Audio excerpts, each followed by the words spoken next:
প্রিয়বালা দর্শক, আসসালামু আলাইকুম। শেয়ার করব একটি শুটকি রেসিপি। আমার আজকের রেসিপি শিম আলু দিয়ে চেলা শুটকির চচ্চড়ি। শীতের শিম দিয়ে এই রেসিপিটা দুর্দান্ত হয়।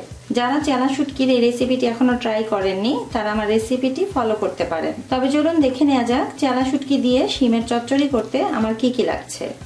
চেলা শুটকি দিয়ে শিম রান্না করতে আমার যা যা লাগছে, এখানে নিয়েছি 250 গ্রাম চেলা শুটকি।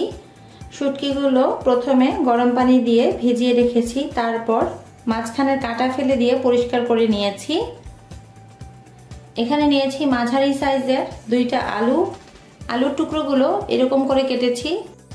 আর এখানে নিয়েছি আধা কেজি পরিমাণ শিম। শিমের টুকরোগুলো এরকম ছোট ছোট করে কেটেছি। মশলার মধ্যে যা যা নিয়েছি, কাঁচামরিচ নিয়েছি 10-12টা ফালি করে নিয়েছি। আমি 10-12টা নিয়েছি, আপনারা যে যেরকম ঝাল পছন্দ করেন সেই রকম নেবেন। নিয়েছি 1 কাপ পেঁয়াজ কুচি, নিয়েছি রসুন কুচি। এখানে আমি মাঝারি সাইজের 2টো রসুন এরকম কুচি করে কেটে নিয়েছি। গুঁড়া মশলার মধ্যে নিয়েছি 2 চা চামচ ধনিয়া গুঁড়া, 1 চা চামচ হলুদ গুঁড়া, স্বাদ মতো মরিচ গুঁড়া।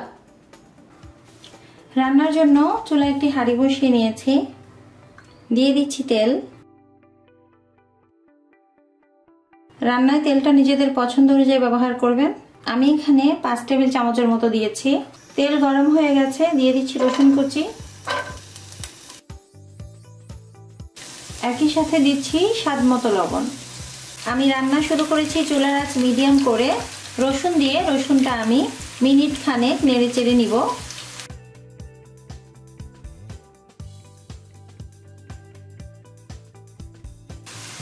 রসুন মিনিট খানেক নেড়ে চেড়ে নেওয়া হয়ে গেলে দিয়ে দিচ্ছি পেঁয়াজ কুচি। একই সাথে অর্ধেকটা কাঁচামরিচ। পেঁয়াজ কাঁচামরিচ দিয়ে পেঁয়াজ কাঁচামরিচ আমি 3-4 মিনিট ভেজে নিব।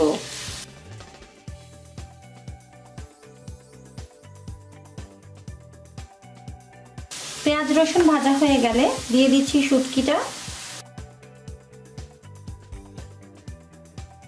শুটকি দিয়ে শুটকিটা পেঁয়াজ রসুনের সাথে 2-3 মিনিট নেড়ে চেড়ে নিব।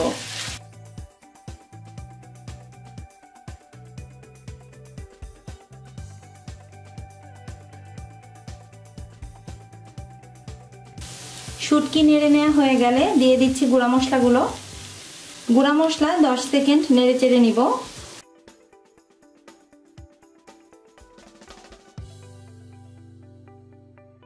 গুঁড়া মশলা নেড়ে নেওয়া হয়ে গেলে দিচ্ছি পানি। মেজারমেন্ট কাপের আধা কাপ পানি দিয়েছি। এই পানি দিয়ে একই সাথে আমি আলু আর শিমটাও দিয়ে দিব।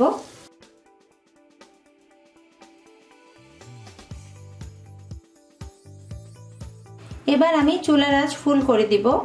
আর এই পানির উপর সবকিছু 5 থেকে 6 মিনিট সময় নিয়ে কষিয়ে নিব।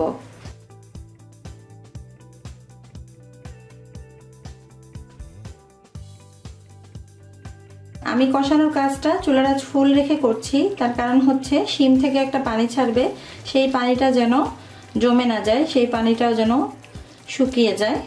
যেহেতু আমি চচ্চড়ি করছি তাই তরকারিতে আমি খুব বেশি ঝোল রাখবো না, গায়ে গায়ে মাখা মাখা একটা ঝোল রাখবো। শিম আলু শুটকি সবকিছু কষানো হয়ে গেছে। রান্নার এই পর্যায়ে এখন আমি বাকি কাঁচামরিচটা দিয়ে দিচ্ছি। আর দিচ্ছি পছন্দ মতো কিছুটা ধনিয়া পাতা। এবার আবারও সবকিছু ভালোভাবে নেড়েচেড়ে মিশিয়ে নিব।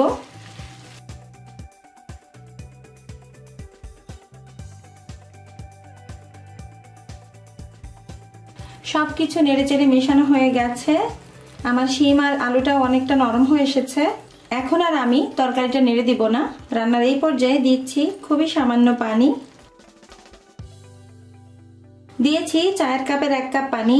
এই পানি দিয়ে চুলার আঁচ আমি ফুলই রাখবো। চুলার আঁচ ফুল রেখে তরকারিতে একটা বলক নিয়ে আসবো। তারপর আমি চুলার আঁচ মিডিয়াম আর লোয়ের মাঝামাঝি নিয়ে আসবো। তরকারিতে বলক চলে এসেছে। এখন আমি চুলার আঁচ মিডিয়াম আর লোয়ের মাঝামাঝি নিয়ে এসেছি। আর তরকারিটা এখন আমি ঢেকে দিব 6 মিনিটের জন্য। ফিরে আসছি 6 মিনিট পর।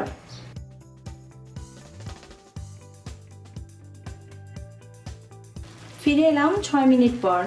আমার চেলা শুটকি দিয়ে শিম আলুর চচ্চড়ি রান্না করা কমপ্লিট। যারা এই রেসিপিটি এখনো এভাবে আমার মতো করে ট্রাই করেননি তাদেরকে রেসিপিটি ট্রাই করার অনুরোধ করছি।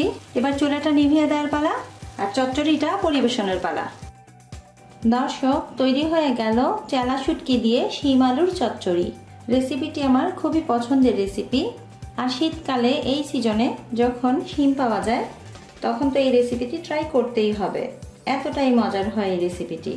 দেখা হচ্ছে আরো সহজ আরো মজার কিছু নিয়ে। বিদায় নিচ্ছি, আল্লাহ হাফেজ।